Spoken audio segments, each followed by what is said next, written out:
Hello दोस्तों, आज हम डिटेल एनालिसिस करेंगे कैपिलरी टेक्नोलॉजी इंडिया लिमिटेड के आईपीओ का। इस वीडियो के अंदर हम आपको सारी चीजें क्लियर करेंगे, लेकिन फाइनल डिसीजन अपने रिस्क और एनालिसिस करने के बाद ही बनाएं। मेरे तरफ से यह कोई बाई या सेल रिकमेंडेशन नहीं है। हम सारे फैक्टर क्लियर कर दूंगा, लेकिन फाइनल डिसीजन आपका होगा कि अप्लाई करना है या नहीं। जीएमपी एक अंदाजा होता है, इसके भरोसे ना ही आपको डिसीजन लेना है और ना ही इसके भरोसे बैठना है। जीएमपी को सिर्फ हम रेफरेंस के लिए जान रहे हैं। सबसे पहले देखते हैं इसके एक्सपेक्टेड ग्रे मार्केट प्रीमियम के बारे में। तो जिस टाइम हम वीडियो रिकॉर्ड कर रहे हैं, इस टाइम इसके एक्सपेक्टेड जीएमपी में कोई डिमांड नहीं बता रहा है। सेक्टर काफी यूनिक है, लेकिन मार्केट में कोई डिमांड नहीं है। अब देखते हैं इस आईपीओ का टाइमलाइन क्या रहने वाला। ये आईपीओ 14 नवंबर यानी आज से लेकर 18 नवंबर तक ओपन रहेगा। यानी आपके पास टोटल 5 दिन रहेंगे इस आईपीओ में अप्लाई करने के लिए। अलॉटमेंट अगले दिन यानी 19 नवंबर को होगा और शेयर 20 नवंबर को आपके पोर्टफोलियो में दिखने लगेगा। मतलब शेयर को आपके डीमेट अकाउंट में 20 नवंबर को क्रेडिट कर दिया जाएगा और अगर अलॉटमेंट नहीं हुआ तो 20 नवंबर को ही आपका पैसा रिफंड कर दिया जाएगा। लिस्टिंग 21 नवंबर को बीएसई और एनएसई दोनों पर देखने को मिल जाएगा। शेयर प्राइस बैंड 549 रुपया से 577 रुपया पर शेयर रखा गया। मतलब लोअर प्राइस बैंड 549 रुपया रखा गया है और हाइयर प्राइस बैंड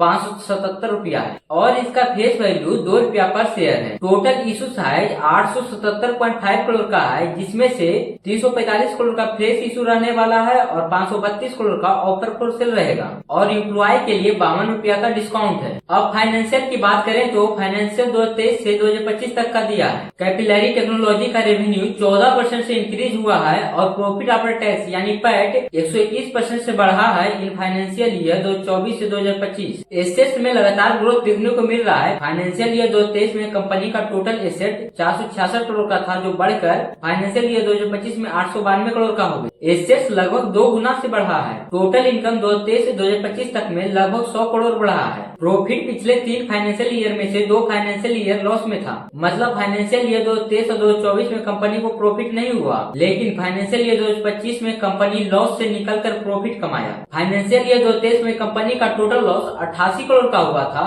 और फाइनेंशियल ईयर 2024 में कंपनी का टोटल लॉस 68 करोड़ का हुआ था। लेकिन फाइनेंशियल ईयर 2025 में कंपनी 68 करोड़ के लॉस से निकलकर 14 करोड़ का प्रॉफिट कमाया। कंपनी का टोटल नेटवर्थ 99 करोड़ से बढ़कर 509 करोड़ हो गया इन फाइनेंशियल ईयर 2023 से लेकर क्वार्टरली रिजल्ट सितंबर 2025 तक में। कंपनी का टोटल बोरोइंग 147 करोड़ से घटकर 88 करोड़ तक आ गया, जो कंपनी के लिए पॉजिटिव बात है।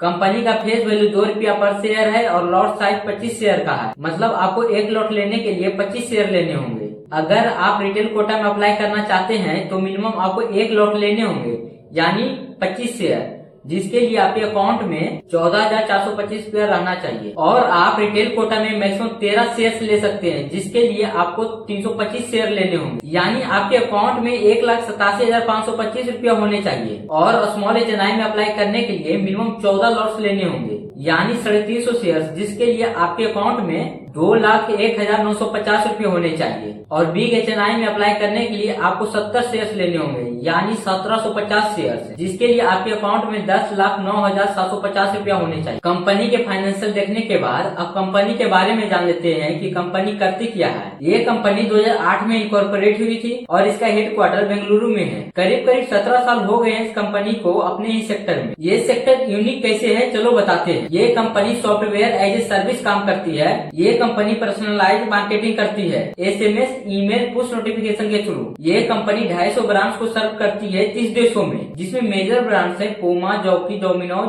टाटा,